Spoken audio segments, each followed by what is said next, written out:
વિદ્યાર્થી મિત્રો, હવે આપણે ગઈકાલના લેક્ચરની અંદર આલ્કોહોલનું નિર્જલીકરણ એ મુદ્દો શીખેલા છે. એ મોસ્ટ ઇમ્પોર્ટન્ટ ટોપિક છે, બરાબર છે. હવે જે ચોથી રિએક્શન શીખવાના છે આલ્કોહોલની હાઇડ્રોઆયોડિક એસિડ સાથેની પ્રક્રિયા, ધેટ મીન્સ કે આલ્કોહોલનું રિડક્શન, એ આપણે ટેક્સ્ટબુકમાં નથી. એટલે કોમ્પિટિટિવ લેવલ ઉપર એ મુદ્દો આપણી પાસે અગત્યનો થઈ પડે, બરાબર છે. તો એ રિએક્શનની અંદર પણ આપણે ધ્યાનપૂર્વક જોઈ શકીએ કે આલ્કોહોલમાં સી સિંગલ બોન્ડ ઓ બંધ તૂટતો જતો જોવા મળે છે. આપણે એવું ધ્યાનમાં રાખીશું. તો આલ્કોહોલનું રિડક્શન બંધ પાત્રમાં લાલ ફોસ્ફરસ અને સાંદ્ર હાઇડ્રોઆયોડિક એસિડ સાથે ગરમ કરવાથી આલ્કેન બને છે. ધ્યાન રાખીશું, આ રિડક્શન પ્રક્રિયાથી મિથેનોલમાંથી મિથેન અને ઇથેનોલમાંથી ઇથેન બનતું જોવા મળે છે. આપણે એવું ધ્યાનમાં રાખીશું. તો જેમ કે મિથેનોલ છે, તો મિથેનોલમાં કાર્બનની સાથે 3 હાઇડ્રોજન પરમાણુ છે અને એની સાથે OH છે, પ્લસ 2 મોલ હાઇડ્રોઆયોડિક એસિડ લાલ ફોસ્ફરસની હાજરીમાં પ્રક્રિયા કરે છે. તો બરાબર ધ્યાનપૂર્વક જો, રિડક્શનની પ્રક્રિયાનો મતલબ ઓક્સિજન દૂર થવું અને હાઇડ્રોજન ઉમેરાવું.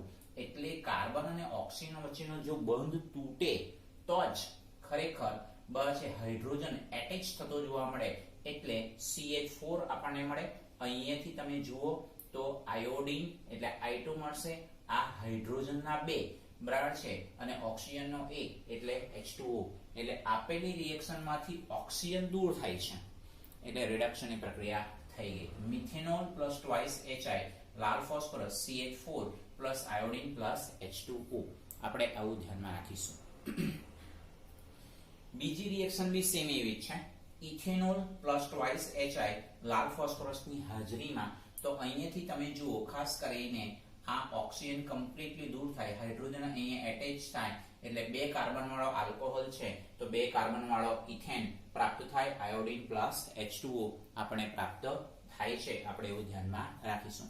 બીજું વિદ્યાર્થી મિત્રો, ગઈકાલની PDF માં ધ્યાનપૂર્વક જોયું હોય ને, તો આપણે ખરેખર આલ્કોહોલનું જે નિર્જલીકરણ છે, તો કે ભાઈ એમાં તૃતીયક આલ્કોહોલ, બરાબર છે.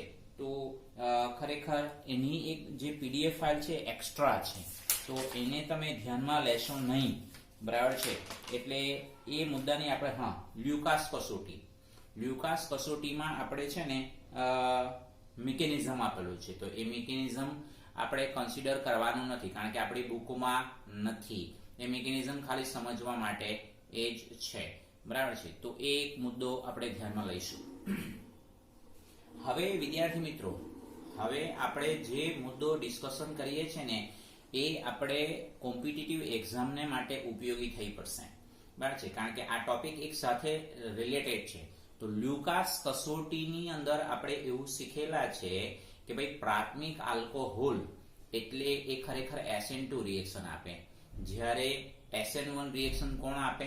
તો એ દ્વિતીયક અથવા તૃતીયક આલ્કોહોલ આપતું જોવા મળે. તો એના માટેનો એક એક્ઝામ્પલ આપણે અહીંયા સમજવાનો પ્રયત્ન કરીએ.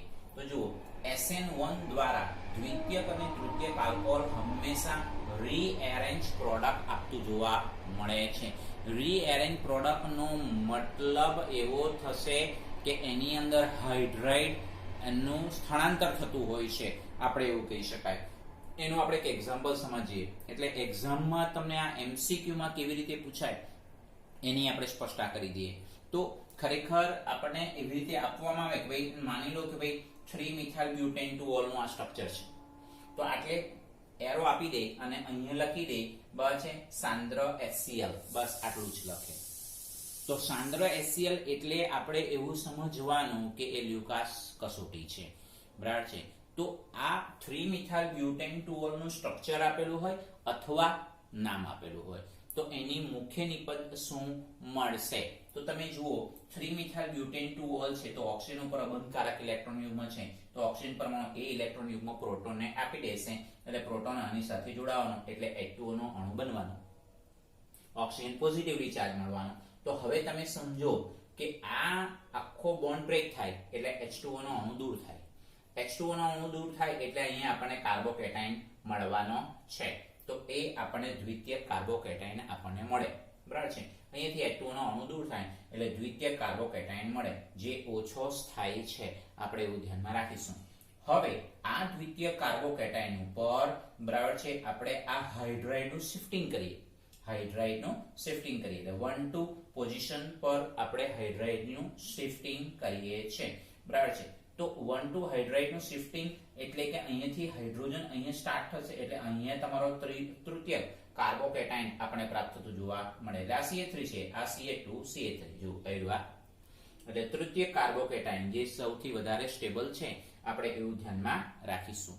હવે આ જે તૃતીય કાર્બોકેટાયન છે તો એ સાંદ્ર HCl Cl- જે કેન્દ્ર અનુરાગી પ્રક્રિયક છે એ એની સાથે એના ઉપર હુમલો કરશે અને હુમલો કરશે એટલે જોડાઈ જશે. બરાબર છે. અબંધકારક ઇલેક્ટ્રોન યુગ્મ હોવાને કારણે એટલે સ્વાભાવિક CH3 single bond Cl single bond CH3 Ca2 Ca3 એટલે 1 2 એટલે 2 ક્લોરો 2 મિથાઇલ બ્યુટેન એવી આપણને નિપજ પ્રાપ્ત થતી જોવા મળે. આપણે એવું ધ્યાનમાં રાખીશું. તો આ એક એક્સ્ટ્રા રિએક્શન્સના બેઝ ઓફ MCQ ની દ્રષ્ટિએ આ મુદ્દો અગત્યનો થઈ પડશે એવું આપણે ધ્યાનમાં રાખવાનું છે. સેમ વે એવું જ આપણે આલ્કોહોલનું નિર્જલીકરણ. તો આલ્કોહોલના નિર્જલીકરણની અંદર બી આપણે આ મુદ્દાને સમજવાનો પ્રયત્ન કરીશું. જો આલ્કોહોલનું નિર્જલીકરણ હંમેશા સેડઝેફના નિયમને અનુસરે છે. સેડઝેફના નિયમને કેમ અનુસરે? કારણ કે આલ્કોહોલ પ્રાથમિક હોય, દ્વિતીયક હોય, પરંતુ એની અંદર બીટા જે કાર્બન છે તેના ઉપર હાઇડ્રોજન પરમાણુ બીટા કાર્બન એક કરતા વધારે હોય ત્યારે સેડઝેફના નિયમને ફોલો કરે છે. આલ્કોહોલનું નિર્જલીકરણ હંમેશા સેડઝેફના નિયમને અનુસરે છે. એટલે કે દ્વિબંધ ધરાવતા આલ્કીનમાં જ્યારે વધારે આલ્કાઇલ સમૂહ હોય એ મુખ્ય નિપજ ગણાય છે. જેનું આપણે અહીંયા ઉદાહરણ સમજીએ એટલે આપણને એક્ઝેક્ટ ખબર પડશે. તો આ રિએક્શન આપણને કેવી રીતે પૂછે? તો કે ભાઈ આ રિએક્શન જેમ કે MCQ ની અંદર પૂછવાની પદ્ધતિ હોય તો માની લો કે આ તમારું બ્યુટેન 2 છે, સેકન્ડરી આલ્કોહોલ છે, સાંદ્ર H2SO4 433 થી 443 કેલ્વિન ટેમ્પરેચર. હવે તમે જુઓ ધ્યાનપૂર્વક એને સમજો. તો આને આપણે માની લો કે ભાઈ આ આલ્ફા કાર્બન, તો બીટા કાર્બન આને આ થવાનું. તો હવે ખરેખર અહીંયા પ્રોટોન એટેચ થાય એટલે આપણે એનું મિકેનિઝમ નથી સમજતા. તો આપણને એટલી વસ્તુ ખબર છે કે ભાઈ ખરેખર આ અહીંયાથી OH અને પાસેના કાર્બન ઉપરથી પ્રોટોન, એટલે કે અહીંયાથી પ્રોટોન જો દૂર કરીએ તો આ બે કાર્બન વચ્ચે દ્વિબંધ બને એટલે બ્યુટ1 આ આપણને નિપજ મળે. બ્યુટ1 આ નિપજ મળે. હવે જો આ કાર્બન ઉપરથી આપણે હાઇડ્રોજન દૂર કરીએ તો આ કાર્બન ઉપરથી હાઇડ્રોજન ને અહીંયાથી હોય તો બે કાર્બન વચ્ચે દ્વિબંધ બને એટલે બ્યુટ2 આપણને નિપજ મળે. રાઈટ. હવે આમાંથી મુખ્ય નિપજ કઈ ગણવાની? તો કે ભાઈ આમાંથી મુખ્ય નિપજ આપણે બ્યુટ2 ને ગણવાનું. કેમ? કારણ કે સેડઝેફનો નિયમ એવું કહે કે દ્વિબંધ ધરાવતો જે આલ્કીન હોય એમાં દ્વિબંધ ધરાવતા કાર્બન પર જેટલા આલ્કાઇલ ગ્રુપ વધારે હોય એ મુખ્ય નિપજ ગણાતી જોવા મળે. જેમ કે તો આ બ્યુટ2 ની અંદર તમે જુઓ તો આ એક અને આ બે એટલે બે આલ્કાઇલ ગ્રુપ છે જે એકચ્યુઅલી ખરેખર હેલો આલ્કેનના ચેપ્ટરમાં આપણે શીખીને આવેલા છે. એટલે આ મુખ્ય નિપજ ગણાય. એ મુખ્ય નિપજ 80% જેટલી મુખ્ય નિપજ ગણાય અને બાકીની 20% એ બ્યુટ1 મળે. કેમ? કારણ કે અહીંયા એક જ આલ્કાઇલ ગ્રુપ છે, ઇથાઇલ ગ્રુપ છે, અહીંયા બે આલ્કાઇલ ગ્રુપ એટલે મિથાઇલ ગ્રુપ છે. સૌથી અગત્યની બાબત એ કે આ જે બ્યુટ2 મુખ્ય નિપજ 80% મળે એમાંથી છે હવે બ્યુટ2 છે એટલે ભૌમિતિક સમઘટકતા ધરાવે અને ભૌમિતિક સમઘટકતા ધરાવે એટલે સીસ અને ટ્રાન્સ ફોર્મ આપણને મળે. સીસ અને ટ્રાન્સ એ તો જનરલી આપણને ખબર છે. તો સીસ ફોર્મ એટલે શું હોય? તો ભાઈ સીસ ફોર્મ. હવે આ બ્યુટ2 માટેની વાત કરીએ તો ભાઈ આ C ડબલ બોન્ડ C બરાબર છે. તો હવે દ્વિબંધ ધરાવતા છે આલ્કીનમાં એક જ બાજુ હોય તો એ સીસ ફોર્મ કહેવાય. એટલે આ તમારું સીસ ફોર્મ કહેવાય. બરાબર છે. જો સમસામે હોય તો એ ટ્રાન્સફોર્મ હોય એટલે આ તમારું આટલે હાઇડ્રોજન ને આટલે CH3 તો આ તમારું ટ્રાન્સફોર્મ થઈ ગયું. રાઈટ. તો આ સીસ અને ટ્રાન્સફોર્મમાં બી ફાળો છે. જો ટ્રાન્સફોર્મ કેટલા પર્સન્ટેજ? 80% માંથી ટ્રાન્સફોર્મ કેટલું મળે છે? 70%.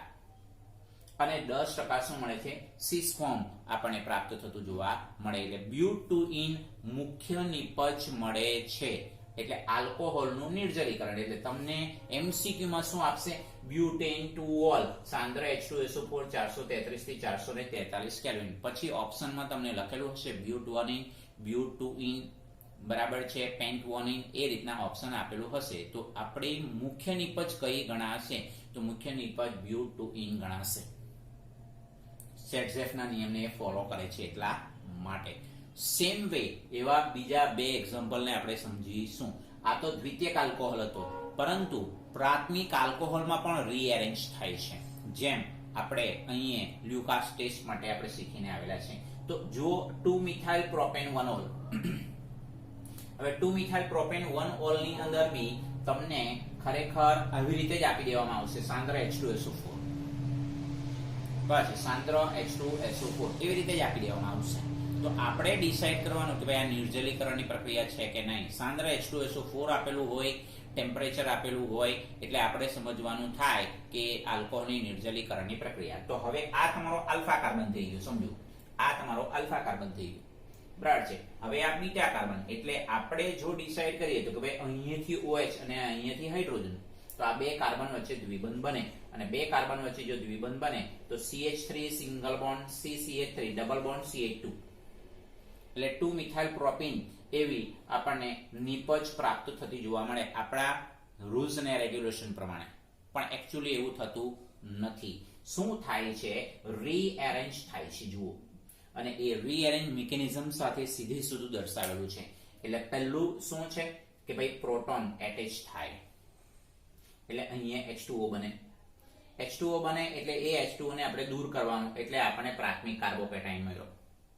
હવે પ્રાથમિક કાર્બોકેટાઇન મળ્યો પછી આ જે મિથાઇલ છે એ મિથાઇલનું શિફ્ટિંગ થશે, હાઇડ્રાઇડનું નહીં, ધ્યાનમાં રાખજો, હાઇડ્રાઇડનું નહીં, મિથાઇલનું શિફ્ટિંગ થશે. 1 to મિથાઇલ શિફ્ટિંગ એવું લખેલું છે. 1 to મિથાઇલ શિફ્ટિંગ એટલે કરીએ એટલે આપણે દ્વિતીય કાર્બોકેટાઇન મળે. દ્વિતીય કાર્બોકેટાઇન આપણને પ્રાપ્ત થતું જોવા મળે, આપણે એવું ધ્યાનમાં રાખીશું. પ્રાથમિક કાર્બોકેટાઇન મળ્યો એટલે મિથાઇલનું આપણે શિફ્ટિંગ કરીશું, બરાબર છે. મિથાઇલનું આપણે શિફ્ટિંગ કરીશું. કેમ મિથાઇલનું શિફ્ટિંગ કરીશું, હાઇડ્રાઇડનું કેમ નહીં? તો હાઇડ્રાઇડનું એટલા માટે આપણે શિફ્ટિંગ ન કરી શકીએ કારણ કે જો હાઇડ્રાઇડનું શિફ્ટિંગ કરીએ તો નંબર ઓફ આલ્કીનમાં જે આપણને નિપજ મળે છે તે તો 3 કાર્બન વાળો આલ્કીન જ મળવાનો, અને આપણે સેટઝેફના નિયમને ફોલો કરીએ છીએ, મેક્સિમમ આલ્કાઇલ ગ્રુપ મળવા જોઈએ. એટલા માટે અહીંયા મિથાઇલનું આપણે શિફ્ટિંગ કરીએ છીએ. તો મિથાઇલનું શિફ્ટિંગ કરે એટલે દ્વિતીય કાર્બોકેટાઇન મળ્યો, જો CH2, એટલે આ મિથાઇલનું શિફ્ટિંગ અહીંયા થઈ ગયું. અહીંયા આ તમારો દ્વિતીય કાર્બોકેટાઇન, જે પ્રાથમિક કાર્બોકેટાઇન કરતા દ્વિતીય કાર્બોકેટાઇન એ વધારે સ્થાયી છે એવું આપણને ખબર છે. તો હવે સેટઝેફના નિયમ પ્રમાણે જોવા જઈએ તો ખરેખર આપણે પ્રોટોનનું એલિમિનેશન કરીશું. એટલે એ પ્રોટોનનું જે એલિમિનેશન થશે એ પ્રોટોનનું એલિમિનેશન બસ અહીંયાથી થવાનું છે. અને એ પ્રોટોનનું એલિમિનેશન થાય એટલે અહીંયાથી એલિમિનેશન થશે એટલે CH3 single bond CH double bond CH single bond CH3, એટલે અહીંયા મેક્સિમમ આલ્કાઇલ આપણને ગ્રુપ મળ્યા અને 2 મળ્યા. જો અહીંયાથી જ આપણે એવું વિચારી લેતે કે ભાઈ આ બે કાર્બન છે તો બે કાર્બન વચ્ચે તો તમારી પાસે પ્રોપીન મળત ખરું. પ્રોપીન આપણને અહીંયા મળે કે ભાઈ CH3 single bond CH3 double bond CH2, બરાબર છે. પણ એ યોગ્ય આપણી નિપજ ન કહેવાતે. કેમ? કારણ કે એ રીએરેન્જ થઈ શકે એટલા માટે. એટલે આની 2 મિથાઇલ પ્રોપેન 1 ઓલ ની નિર્જલીકરણની પ્રક્રિયા માટેની યોગ્ય નિપજ બ્યુટુઇન આપણને પ્રાપ્ત થતી જોવા મળે. આપણે આ ધ્યાનમાં રાખવાનું થશે. આ મોસ્ટ ઇમ્પોર્ટન્ટ પોઈન્ટ છે. એવી જ રીતે બીજો એક્ઝામ્પલ છે. બીજા એક્ઝામ્પલની અંદર જો 3 મિથાઇલ બ્યુટેન 2 ઓલ આવું છે આપણી પાસે, 3 મિથાઇલ બ્યુટેન 2 ઓલ સેમ ટાઈપનું બસ આપણે ઉદાહરણને સમજવાનું થશે. તો અહીંયા બી ફરી પાછું પ્રોટોન આપણે એટેચ કરીશું, પાણીનો અણુ દૂર કરીશું, તો આપણને નિપજ શું મળશે? દ્વિતીય કાર્બોકેટાઇન મળવાનો છે.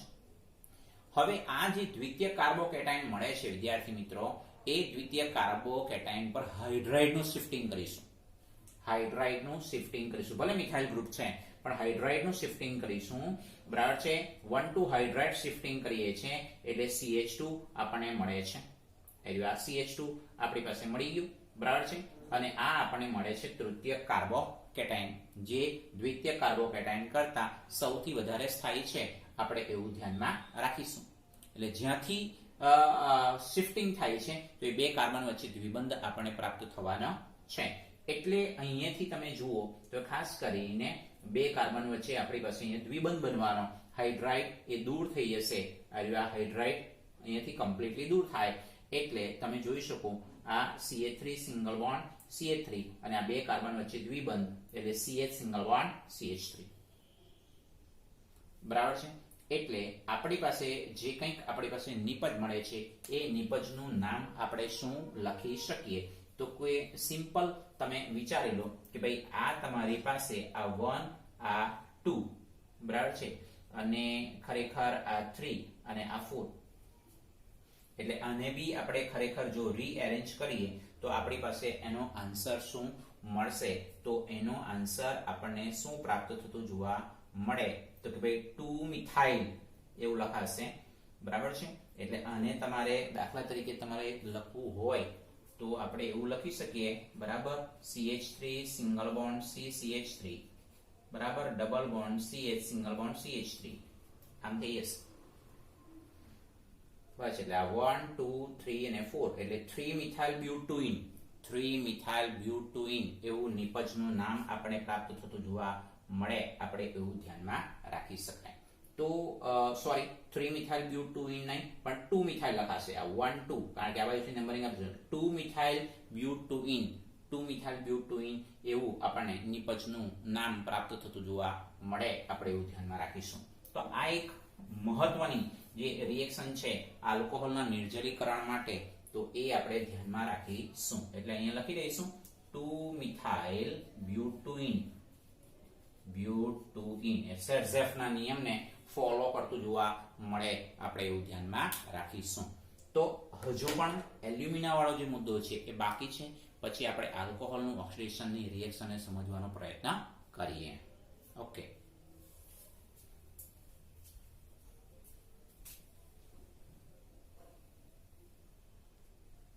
તો વિદ્યાર્થી મિત્રો, હવે પછીની જે નેક્સ્ટ રિએક્શન છે એને સમજવાનો પ્રયત્ન કરીએ અને એ છે આલ્કોહોલની એલ્યુમિના સાથે પ્રક્રિયા. હવે આ મુદ્દો આલ્કોહોલના નિર્જલીકરણમાં આપણે આવે છે કે ભાઈ આલ્કોહોલનું નિર્જલીકરણ કરીએ છીએ ત્યારે ઉદ્દીપક તરીકે સાંદ્ર H2SO4, H3PO4 કે એલ્યુમિનાનો ઉપયોગ થાય છે. હવે આ રિએક્શન આપણે કોમ્પિટિટિવ લેવલ ઉપર જ MCQ ને માટે ધ્યાનમાં રાખવાનું થશે, બોર્ડ માટે ધ્યાનમાં રાખવાનું નથી. બરાબર. એટલે આ એક મુદ્દો સમજી લઈએ કે ઇથેનોલ જે છે એ ઇથેનોલના 2 મોલ લઈએ તો ઇથેનોલના 2 મોલ ની એલ્યુમિના ઉદ્દીપકની હાજરીમાં 513 થી 523 કેલ્વિન ટેમ્પરેચરે પ્રક્રિયા કરવામાં આવે ત્યારે ઇથેનોલના 2 મોલમાંથી તમે ધ્યાનપૂર્વક જોઈ શકો પાણીનો અણુ દૂર થાય છે અને ડાઇઇથાઇલ ઇથર આપણે પ્રાપ્ત થતું જોવા મળે. આપણે આ મુદ્દો ધ્યાનમાં રાખવાનો થશે. પરંતુ ઇથેનોલનો આપણે એક જ મોલ લઈએ, એલ્યુમિના ઉદ્દીપક 633 કેલ્વિન ટેમ્પરેચરે પ્રક્રિયા કરીએ તો ખરેખર અહીંયાથી પાણીનો ઇથેનોલના એક જ મોલમાંથી પાણીનો એક અણુ દૂર થશે, અહીંયાથી OH અને અહીંયાથી હાઇડ્રોજન, તો ઇથિન બનતું જોવા મળે. આપણે એવું ધ્યાનમાં રાખીશું. તો આ ધ્યાનમાં રાખીશું કે ભાઈ ઇથેનોલનો એક જ મોલ લઈએ અને એલ્યુમિના ઉદ્દીપક લઈએ તો ઇથિન બનશે, પરંતુ 2 મોલ જો લઈએ તો ડાઇઇથાઇલ ઇથર બનતું જોવા મળે. આપણે આ ધ્યાનમાં રાખીશું. બરાબર છે. તો અહીં સુધીના મુદ્દાઓ આપણે કોમ્પિટિટિવ લેવલ માટે આપણે ધ્યાનમાં રાખવાના થશે. બરાબર. હવે સૌથી મોસ્ટ ઇમ્પોર્ટન્ટ ટોપિક આલ્કોહોલનું ઓક્સિડેશન. હવે આ આલ્કોહોલનું ઓક્સિડેશન સમજાવો આ ટાઈપનો આપણને પ્રશ્ન પૂછે તો આપણે બરાબર છે એને મોટો ટોપિક છે એટલે એને ધ્યાનમાં રાખીને આપણે રિએક્શન્સ લખવાની રહેશે. તો આલ્કોહોલના ઓક્સિડેશનની રિએક્શનમાં હંમેશા કાર્બન અને ઓક્સિજન અને હાઇડ્રોજન વચ્ચેનો બંધ તૂટે છે અને કાર્બન અને ઓક્સિજન વચ્ચે દ્વિબંધ બનતો જોવા મળે છે. આ મુદ્દો આપણે યાદ રાખીશું. એટલે પહેલું જ આલ્કોહોલનું ઓક્સિડેશન એટલે ઓક્સિડેશનનો મતલબ ઓક્સિજનનો પરમાણુ ઉમેરાવું અથવા તો ઓક્સિજનનો પરમાણુ ઉમેરાય અને હાઇડ્રોજન ઉમેરાય અથવા હાઇડ્રોજનનો અણુ દૂર થાય. હાઇડ્રોજનનો અણુ દૂર થાય એટલે આપણે ડિહાઇડ્રોજિનેશન પણ કહેવાય. એટલે આલ્કોહોલનું ઓક્સિડેશનને આલ્કોહોલનું ડિહાઇડ્રોજિનેશન એવું પણ કહેવાય. આ યાદ રાખીશું. તો આલ્કોહોલ સંયોજનોના ઓક્સિડેશનમાં O સિંગલ બોન્ડ H અને C સિંગલ બોન્ડ H બંધ તૂટે છે અને કાર્બન અને ઓક્સિજન વચ્ચે દ્વિબંધ બનતો જોવા મળે છે. આપણે આવું ધ્યાનમાં રાખીશું. હવે સૌથી અગત્યની મુદ્દો આ છે, આલ્કોહોલના ઓક્સિડેશનથી મળતી નિપજનો આધાર. એટલે આલ્કોહોલના ઓક્સિડેશનથી આપણને નિપજ સ્વરૂપે જનરલી શું મળતું હોય? તો નિપજ મળતી હોય કાર્બોક્સિલિક એસિડ, આલ્ડીહાઇડ, બરાબર છે, કીટોન. આ પ્રમાણે નિપજ મળતી હોય તો એ નિપજનો આધાર શાના ઉપર છે? આલ્કોહોલના પ્રકાર ઉપર છે. સાથે સાથે પ્રક્રિયક પર. પ્રક્રિયક ધેટ મીન્સ ઓક્સિડેશન કરતા કોણ છે? એક સૌથી અગત્યનું થઈ પડશે.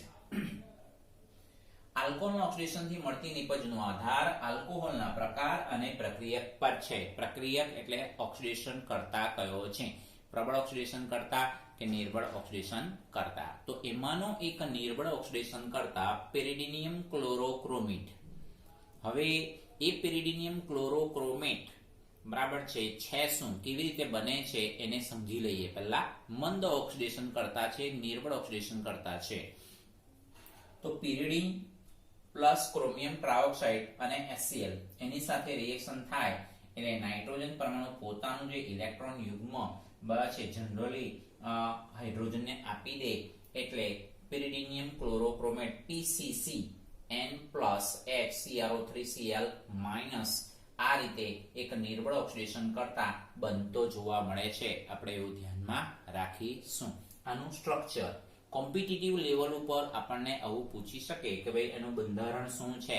PCC છે શું, એનું બંધારણ શું છે? તો આપણે આ ધ્યાનમાં રાખવાનું થશે. હવે જુઓ, પ્રાથમિક આલ્કોહોલ આપણને ખબર છે કે ભાઈ 3 પ્રકારના આલ્કોહોલ છે, પ્રાથમિક, દ્વિતીયક અને તૃતીયક. તો આપણે હમણાં પહેલા પ્રાથમિક આલ્કોહોલનું ઓક્સિડેશનને સમજવાનો પ્રયત્ન કરીએ. પ્રબળ ઓક્સિડેશન કરતાની હાજરીમાં અને નિર્બળ ઓક્સિડેશન કરતાની હાજરીમાં અથવા તો મંદ ઓક્સિડેશન કરતાની હાજરીમાં. તો પ્રાથમિક આલ્કોહોલનું K-એમિનો4 જે પ્રબળ ઓક્સિડેશન કરતા છે, ડી અને બ્લોકમાં શીખીને આવ્યા, અથવા ક્રોમિક એસિડ એટલે H2CrO4 જે શાની મદદથી બને છે? સોડિયમ ડાઇક્રોમેટ અને સલ્ફ્યુરિક એસિડની મદદથી બને છે. પોટેશિયમ ડાઇક્રોમેટ અને સલ્ફ્યુરિક એસિડની મદદથી બને છે, જેને ક્રોમિક એસિડ કહેવાય. તો એ પ્રબળ ઓક્સિડેશન કરતા છે. જેવા પ્રબળ ઓક્સિડેશન કરતા વડે ઓક્સિડેશન કરતા સામાન્ય નિપજ તરીકે કાર્બોક્સિલિક એસિડ મળે છે. તો એની એક જનરલ રિએક્શન લખીએ. પ્રાથમિક આલ્કોહોલ સોડિયમ ડાઇક્રોમેટ H2SO4. તો એવા સંજોગોમાં અહીંયાથી તમે બરાબર ધ્યાનપૂર્વક જોઈ શકો. આ જે છે તમારી પાસે ખાસ કરીને હાઇડ્રોજનનો અહીંયા કમ્પ્લીટલી અણુ દૂર થશે અને આલ્ડીહાઇડ આપણે પ્રાપ્ત થતું જોવા મળે છે. હવે ફરી પાછું આપણે ઓક્સિડેશન એના વડે જ K-એમિનો4 અથવા તો ક્રોમિક એસિડ વડે કરીએ તો આપણે કાર્બોક્સિલિક એસિડ આપણને પ્રાપ્ત થતું જોવા મળે. કહેવાનો મતલબ પ્રાથમિક આલ્કોહોલમાં જેટલા કાર્બન હોય તેટલા જ કાર્બન વાળો કાર્બોક્સિલિક એસિડ આપણને પ્રાપ્ત થતો જોવા મળે છે. એટલે પ્રાથમિક આલ્કોહોલનું ઓક્સિડેશન જો કાર્બોક્સિલિક એસિડમાં થાય તો પ્રબળ ઓક્સિડેશન કરતા તરીકે આપણે K-એમિનો4 નો ઉપયોગ કરી શકીએ અથવા ક્રોમિક એસિડનો ઉપયોગ કરી શકીએ. આ ધ્યાનમાં રાખીશું. હવે અહીંયા તમે જુઓ ઉદાહરણ આપણું છે બ્યુટેન 1-ઓલ. બ્યુટેન 1-ઓલ નું ઓક્સિડેશન કરીએ કોની હાજરીમાં? આટલે ઓક્સિડેશન લખો, આટલે K-એમિનો4 એમ લખો તો બી ચાલે, H2CrO4 એમ લખો તો પણ ચાલે. તો અહીંયા તમે જુઓ હાઇડ્રોજનનો અણુ કમ્પ્લીટલી દૂર થાય છે, અને બસ એટલે કાર્બોક્સિલિક એસિડ પ્રાપ્ત થતો જોવા મળે. કહેવાનો મતલબ એવું નથી કે આલ્ડીહાઇડ નથી મળતો, પણ સીધું પ્રાથમિક આલ્કોહોલમાંથી સીધું કાર્બોક્સિલિક એસિડમાં રૂપાંતર કરવું હોય, હા તમારું અહીંયા બ્યુટેન 1-ઓલ છે તો બ્યુટેન 1-આલ પણ મળે. ફરી પાછું ઓક્સિડેશન કરીએ તો બ્યુટેનોઇક એસિડ પણ પ્રાપ્ત થતું જોવા મળે. પણ સીધી રિએક્શન લખી દીધેલી છે, આપણે એવું ધ્યાનમાં રાખીશું. એવી જ રીતે 2-મિથાઇલ પ્રોપેન 1-ઓલ એ પણ પ્રાથમિક આલ્કોહોલ છે. એનું સીધું ઓક્સિડેશન K-એમિનો4 અથવા તો ક્રોમિક એસિડ વડે આપણે જો કરીએ તો સ્વાભાવિક હાઇડ્રોજનનો અણુ દૂર થશે અને ઓક્સિજન ઉમેરાઈ જશે. બરાબર છે, એટલે COOH મળે એટલે 2 મિથાઇલ પ્રોપેનોઇક એસિડ આપણને પ્રાપ્ત થતું જોવા મળે. આપણે એવું ધ્યાનમાં રાખીશું. તો આ સૌથી અગત્યની રિએક્શન્સ છે, ધ્યાનમાં રાખીશું.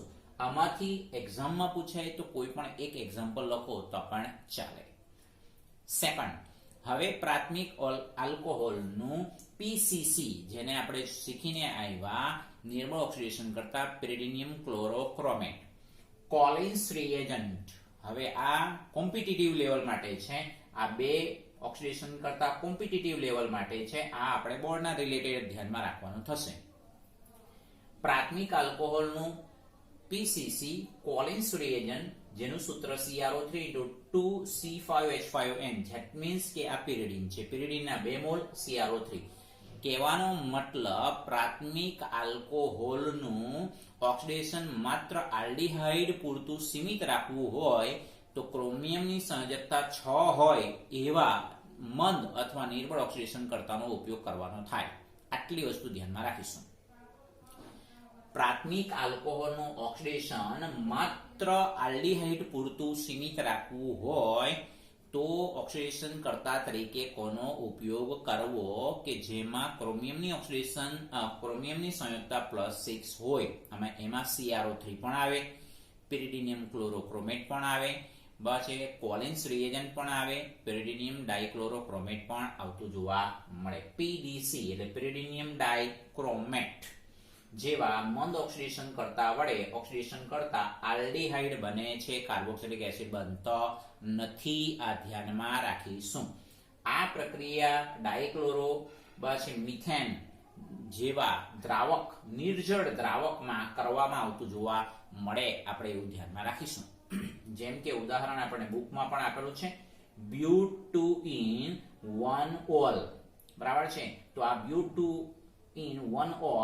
નું PCC વડે ઓક્સિડેશન જો કરીએ CH2Cl2 ની હાજરીમાં તો ખરેખર અહીંયાથી તમારી પાસે હાઇડ્રોજનનો અણુ દૂર થઈ જતો જોવા મળે, એટલે CHO આલ્ડીહાઇડ મળે. બ્યુટ2 ધેટ મીન્સ બ્યુટ2 આપણને પ્રાપ્ત થતું જોવા મળે.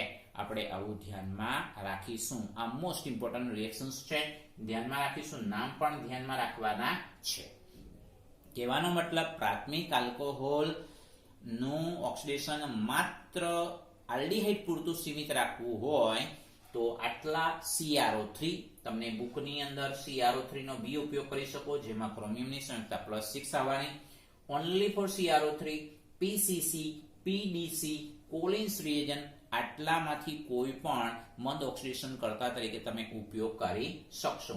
જેમ કે 2 મિથાઇલ પ્રોપેનોલ, તો એમાં બી તમે જુઓ હાઇડ્રોજનનો અણુ દૂર થશે અને આલ્ડીહાઇડમાં કન્વર્ટ થતું જોવા મળે. એટલે આ હાઇડ્રોજનનો અણુ દૂર જ કરવાનો છે અને આ રીએરેન્જનો પાર્ટ થઈ ગયો. એટલે 2 મિથાઇલ પ્રોપેનોલ આપણને પ્રાપ્ત થતું જોવા મળે.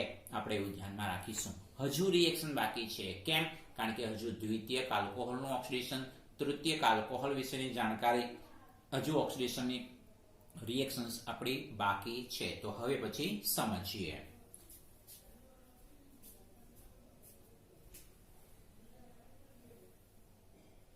તો હવે વિદ્યાર્થી મિત્રો દ્વિતીયક આલ્કોહોલનું ઓક્સિડેશનને સમજીએ કે ભાઈ દ્વિતીયક આલ્કોહોલ હોય તો ઓક્સિડેશન કરતા કોણ અને નિપજ કોણ. તો દ્વિતીયક આલ્કોહોલનું ઓક્સિડેશન CrO3 એટલે કે ક્રોમિયમ ટ્રાયોક્સાઇડ જે નિર્બળ ઓક્સિડેશન કરતા છે એના વડે થઈ કીટોનમાં રૂપાંતર પામતું જોવા મળે. સિમ્પલ ઉદાહરણ આપીએ તો આ દ્વિતીયક આલ્કોહોલ છે એનું ક્રોમિયમ ટ્રાયોક્સાઇડ વડે, ટેક્સ્ટબુકમાં ક્રોમિયમ એનહાઇડ્રેટ લખેલું છે એ કમ્પ્લીટલી રોંગ છે. ક્રોમિયમ ટ્રાયોક્સાઇડ વડે ઓક્સિડેશન કરીએ તો ખરેખર તમે જુઓ હાઇડ્રોજનનો અણુ અહીંયાથી દૂર થશે, એટલે કે ડિહાઇડ્રોજિનેશન અથવા ગુજરાતીમાં વિહાઇડ્રોજનીકરણ લખેલું છે. તો કીટોન આપણે પ્રાપ્ત થતો જોવા મળે. બહુ સહેલી રિએક્શન છે.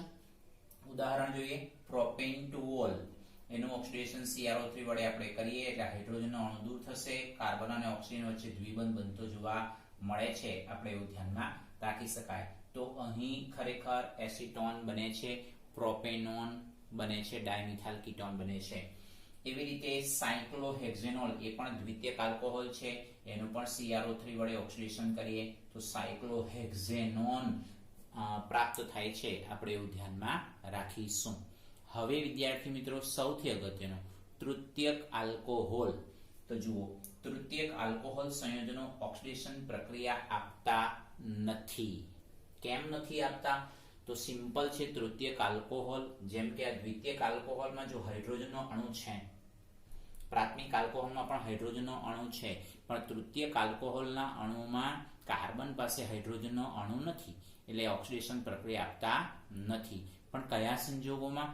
ઓક્સિડેશન કરતા તરીકે તટસ્થ KMnO4 હોય અથવા આલ્કલાઇન KMnO4 હોય ત્યારે. એટલે આ કન્ડિશન ધ્યાનપૂર્વક સમજજો. તૃતીયક આલ્કોહોલ સંયોજનો ઓક્સિડેશન પ્રક્રિયા આપતા નથી જ્યારે ઓક્સિડેશન કરતા તરીકે તટસ્થ અથવા આલ્કલાઇન KMnO4, આલ્કલાઇન KMnO4 એટલે KMnO4/NaOH અથવા KMnO4/KOH નો ઉપયોગ કરીએ ત્યારે, બરાબર છે. અહીંયા વાક્ય રચના પૂરી થાય. પરંતુ જો ઓક્સિડેશન કરતા તરીકે K2Cr2O7/H2SO4 કે એસિડિક KMnO4 ની હાજરીમાં ઓક્સિડેશન જો કરીએ તો કીટોન અને ઓછા કાર્બન વાળા કાર્બોક્સિલિક એસિડનું મિશ્રણ પ્રાપ્ત થાય છે. આ મુદ્દો ખાસ યાદ રાખીશું.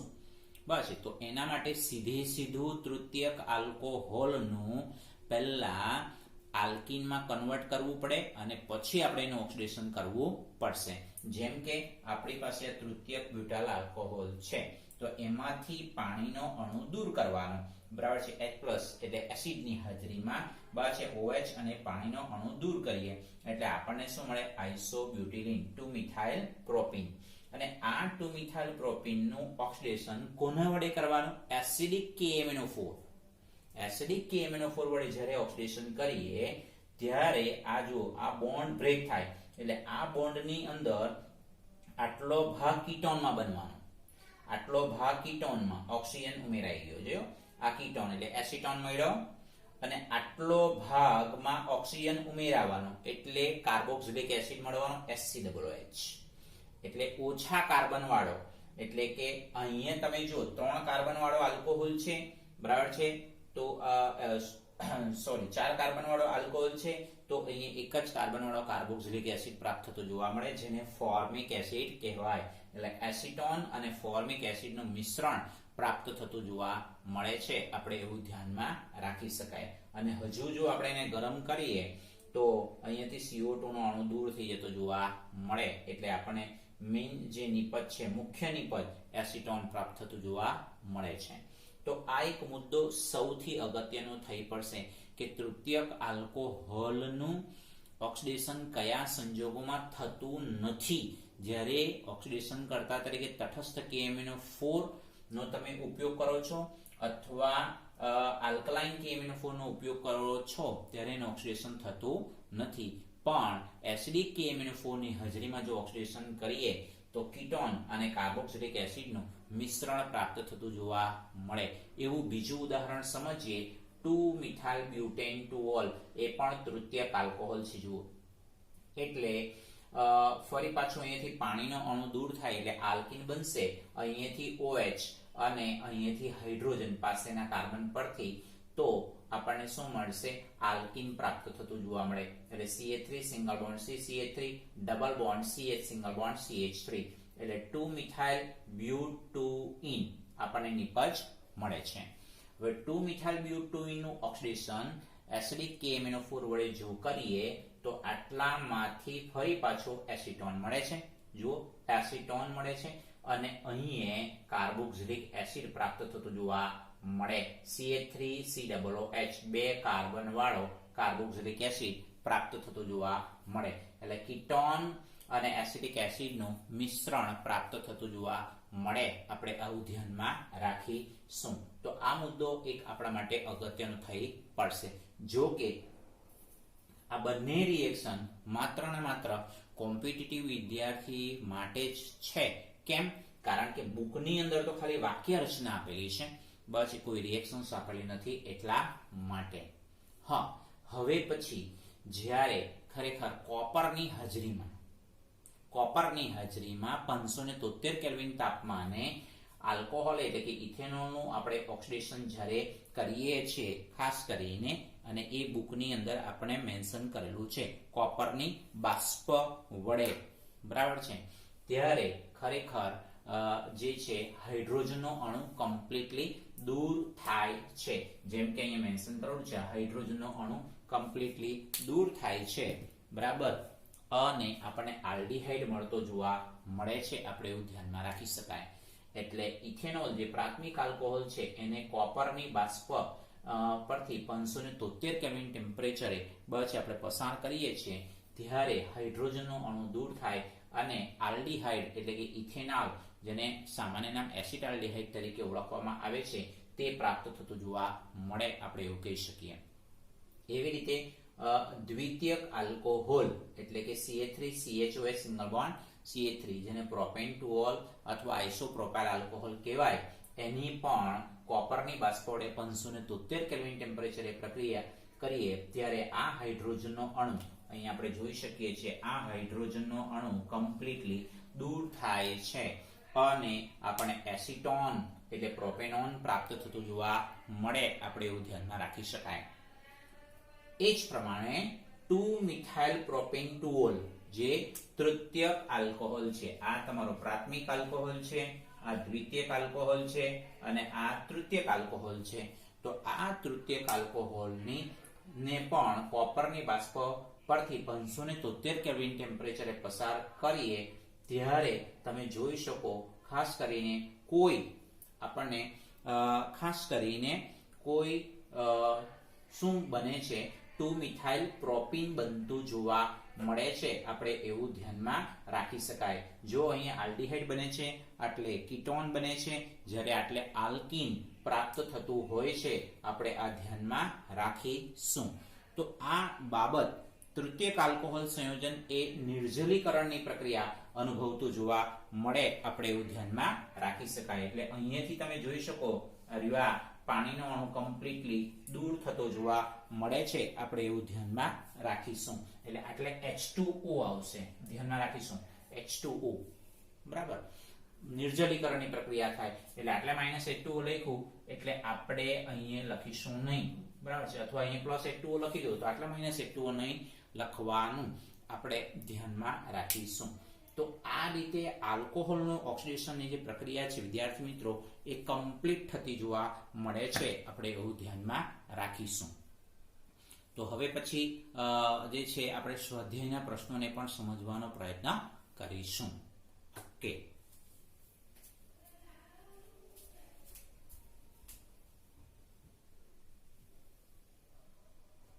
હવે આપણે લખાણ સંબંધિત પ્રશ્ન જોઈએ અને ટેક્સ્ટ બુકમાં પેજ નંબર 343 એના ઉપર લખાણ સંબંધિત પ્રશ્ન છે 11.6, 11.7. એ પ્રશ્નના જવાબને આપણે સમજવાનું થશે. જે અત્યાર સુધીના મુદ્દાઓ આપણે શીખીને આવેલા છે તેમાં, જેમ કે પહેલું બ્યુટેન 1-ઓલ, તો કે ભાઈ બ્યુટેન 1-ઓલની લ્યુકાસ પ્રક્રિયક સાથે પ્રક્રિયા થશે નહીં. કેમ? કારણ કે મુશ્કેલ પ્રક્રિયા છે, આપણે એવું ધ્યાનમાં રાખીશું. એટલે સરળતાથી બ્યુટેન 1-ઓલ પ્રક્રિયા આપતો નથી. નંબર 2, બ્યુટેન 1-ઓલની હાઇડ્રોબ્રોમિક એસિડ સાથેની પ્રક્રિયા કરીશું તો એ ખરેખર વિસ્થાપન પ્રક્રિયા થશે. એટલે અહીંયાથી તમારી પાસે આ OH નું વિસ્થાપન થશે અને બ્રોમિન એટેચ થશે, તો આ OH અને H એટલે H2O નો અણુ દૂર થશે અને 1-બ્રોમોબ્યુટેન નિપજ પ્રાપ્ત થતું જોવા મળે. થર્ડ, બ્યુટેન 1-ઓલ ની થાયોનિલ ક્લોરાઇડ સાથે પ્રક્રિયા કરે. આ બધી જ રિએક્શન એક્ચ્યુઅલી ખરેખર હેલો આલ્કેની બનાવટમાં આવી જ જાય છે. તો અહીંયા OH નું વિસ્થાપન Cl દ્વારા થાય એટલે 1-ક્લોરોબ્યુટેન આપણને મળે છે. સાથે સાથે સલ્ફર ડાયોક્સાઇડ અને HCl વાયુ આપણને પ્રાપ્ત થતો જોવા મળે, જે શુદ્ધ સ્વરૂપે છે હેલો આલ્કેન મળવા માટેની સૌથી શ્રેષ્ઠ પદ્ધતિ છે એવું આપણે શીખીને આવેલા છે. એવી જ રીતે બરાબર છે 2-મિથાઇલ બ્યુટેન 2-ઓલ, 2-મિથાઇલ બ્યુટેન 2-ઓલ એની પણ લ્યુકાસ પ્રક્રિયક સાથે પ્રક્રિયા કરીશું તો અહીંયાથી તમારો OH નું વિસ્થાપન Cl દ્વારા થઈ જશે એટલે 2-ક્લોરો-2-મિથાઇલ બ્યુટેન નિપજ આપણને મળશે. સેમ વે હાઇડ્રોબ્રોમિક એસિડ સાથે આપણે પ્રક્રિયા કરીશું તો અહીંયા OH નું વિસ્થાપન બ્રોમિન વડે થાય એટલે 2-બ્રોમો-2-મિથાઇલ બ્યુટેન નિપજ પ્રાપ્ત થતી જોવા મળે. અને એ જ પ્રમાણે 2 મિથાઇલ બ્યુટેન 2 ઓલની થાયોનિલ ક્લોરાઇડ સાથે આપણે પ્રક્રિયા કરીશું તો OH નું વિસ્થાપન Cl દ્વારા થાય એટલે ફરી પાછી નિપજ 2 ક્લોરો 2 મિથાઇલ બ્યુટેન મળે. સાથે સાથે SO2 વાયુ અને HCl વાયુ આપણને પ્રાપ્ત થતો જોવા મળે. આપણે એવું ધ્યાનમાં રાખીશું. તો જે આપણી પાસે ખરેખર આલ્કોહોલમાં C સિંગલ બોન્ડ O બંધ તૂટવાની જે પ્રક્રિયા છે જેમાં લ્યુકાસ કસોટીનો મુદ્દો આવી ગયો, એ સિવાય આલ્કોહોલનું નિર્જલીકરણનો મુદ્દો છે જે હવે પછીના પ્રશ્નમાં આવે છે કે 1 મિથાઇલ સાયક્લોહેક્ઝેનોલ, બરાબર છે, આ તમારું 1 મિથાઇલ સાયક્લોહેક્ઝેનોલ આટલું તમે મેન્શન કરો એટલે એ તમારું સાયક્લોહેક્ઝેનોલ થઈ જશે. અને એક હાઇડ્રોજનનું વિસ્થાપન CH3 દ્વારા આપણે કરીશું તો એ 1 મિથાઇલ સાયક્લોહેક્ઝેનોલ મળશે. હવે એનું એસિડ ઉદ્દીપકની હાજરીમાં શું કરીશું? એસિડ ઉદ્દીપકની હાજરીમાં આપણે નિર્જલીકરણની પ્રક્રિયા કરીએ છીએ એટલે આ કાર્બન પરથી તો OH દૂર થવાનો જ છે. તો બરાબર છે, ખરેખર આ કાર્બન પરથી હાઇડ્રોજન દૂર થશે. બરાબર છે, હાઇડ્રોજન દૂર થશે, શક્યતા એક એવી છે. અને બરાબર છે, ખરેખર આ કાર્બન પરથી બીજો હાઇડ્રોજન દૂર થાય એટલે પહેલી વાર હાઇડ્રોજન અહીંયાથી દૂર થશે, OH અહીંયાથી દૂર થશે એટલે બે કાર્બન વચ્ચે દ્વિબંધ મળવાનો છે. એટલે 1 મિથાઇલ સાયક્લોહેક્ઝીન નિપજ આપણને મળે છે. અને સેકન્ડ ટાઈમ જ્યારે આ OH અને આ કાર્બન પરનો હાઇડ્રોજન એટલે ડબલ બોન્ડ મળશે. બરાબર છે, એટલે આ 1 મિથિલિન સાયક્લોહેક્ઝેન જે ગૌણ નિપજ મળે છે. કયા નિયમ અનુસાર? સેટ્ઝેફના નિયમ અનુસાર. કેમ? કારણ કે આટલે આલ્કિન નિપજ મળી પણ આલ્કાઇલ ગ્રુપ વધારે છે, અહીં એક પણ આલ્કાઇલ ગ્રુપનો પાર્ટ નથી, એટલા માટે આ મુખ્ય નિપજ કહેવાય, આ ગૌણ નિપજ કહેવાતું હોય છે. આપણે એવું ધ્યાનમાં રાખી શકાય. ત્યાર પછી સેમ વે બ્યુટેન 1 ઓલ ની એસિડ ઉદ્દીપકની હાજરીમાં આલ્કોહોલની નિર્જલીકરણની પ્રક્રિયા કરીએ ત્યારે હકીકતમાં બે નિપજ મળે. આપણે એમ જોવા જઈએ તો આ કાર્બન પરથી OH અને આ કાર્બન પરથી હાઇડ્રોજન, તો પાણીનો અણુ દૂર થાય તો બ્યુટ 1 ઇન આપણને નિપજ મળે. પણ એક્ચ્યુઅલી બ્યુટ 2 ઇન પણ નિપજ મળે છે. એક્ચ્યુઅલી બ્યુટ 2 ઇન પણ મુખ્ય નિપજના સ્વરૂપે મળે સેટ્ઝેફના નિયમ પ્રમાણે. કેમ? તો એ કેવી રીતે? તો એને સમજીએ. જો એની મિકેનિઝમ આપણે દર્શાવેલી છે. આ તમારું બ્યુટેન 1 ઓલ, બરાબર છે. હવે H+ ઓક્સિજન સાથે જોડાય, આલ્કોહોલનું નિર્જલીકરણનું મિકેનિઝમ શીખેલા છે. તો ઓક્સિજન પોતાનું ઇલેક્ટ્રોન યુગ્મ આને ડોનેટ કરે એટલે પાણીનો અણુ, બરાબર છે, પાણીનો અણુ મળે. એ પાણીનો અણુ દૂર થાય એટલે પ્રાથમિક કાર્બોકેટાઇન મળે. હવે આ જે પ્રાથમિક કાર્બોકેટાઇન મળે ત્યાં આ જે બીજા નંબરનો કાર્બન છે ત્યાંથી હાઇડ્રાઇડનું શિફ્ટિંગ થાય એટલે આપણને દ્વિતીયક કાર્બોકેટાઇન મળે. અહીંયા પહેલો કાર્બોકેટાઇન મળ્યો છે જેની સ્ટેબિલિટી ઓછી છે, જ્યારે આટલે દ્વિતીયક કાર્બોકેટાઇન મળે છે એની સ્ટેબિલિટી વધારે છે. અને જો એની સ્ટેબિલિટી વધારે હોય તો એવા સંજોગોની અંદર આપણે ડીપ્રોટોનેશન થશે. અહીંયાથી ડીપ્રોટોનેશન થશે એટલે CH3 single bond CH, double bond CH single bond CH3. તો બ્યુટ 2 ઇન એ મુખ્ય નિપજ ગણાશે, કારણ કે ખરેખર જોવા જઈએ તો સેટ્ઝેફના નિયમ પ્રમાણે આ મેક્સિમમ આલ્કાઇલ ગ્રુપ જોડાયેલા જોવા મળે. અને મેક્સિમમ આલ્કાઇલ ગ્રુપ જોડાયેલા હોય એટલે સ્વાભાવિક બરાબર છે, સેટ્ઝેફના નિયમ પ્રમાણે એ મુખ્ય નિપજ ગણાય છે. આપણે એવું ધ્યાનમાં રાખીશું. જો આપણે શરૂઆતમાં જ સેમ રિએક્શન આપણે શીખીને આવેલા છે બ્યુટેન 2 ઓલ, એનું પણ એસિડ ઉદ્દીપકની હાજરીમાં રિએક્શન કરી, એમાં પણ મુખ્ય નિપજ બ્યુટ 2 ઇન જ પ્રાપ્ત થતું જોવા મળે. આ ખાસ ધ્યાનમાં રાખજો. બ્યુટેન 1 ઓલ અને બ્યુટેન 2 ઓલ એમાં મુખ્ય નિપજ બ્યુટ 2 ઇન જ પ્રાપ્ત થતું હોય છે. આપણે આ મુદ્દો ખાસ યાદ રાખવાનો થશે. તો વિદ્યાર્થી મિત્રો, આ લેક્ચર્સને બરાબર ધ્યાનપૂર્વક સમજીને આગળ જે છે લખીને બરાબર તૈયાર કરવું, બરાબર છે. હવે પછીના નેક્સ્ટ લેક્ચરની અંદર આ જે ટોપિક છે તેના ઉપર ડિપેન્ડેબલ સ્વાધ્યાયમાં કોઈ પ્રશ્ન હોય તો તે, અથવા તો પછી આગળ ફિનોલની રિએક્શનને આપણે સમજવાનો પ્રયત્ન કરીશું. Thank you very much.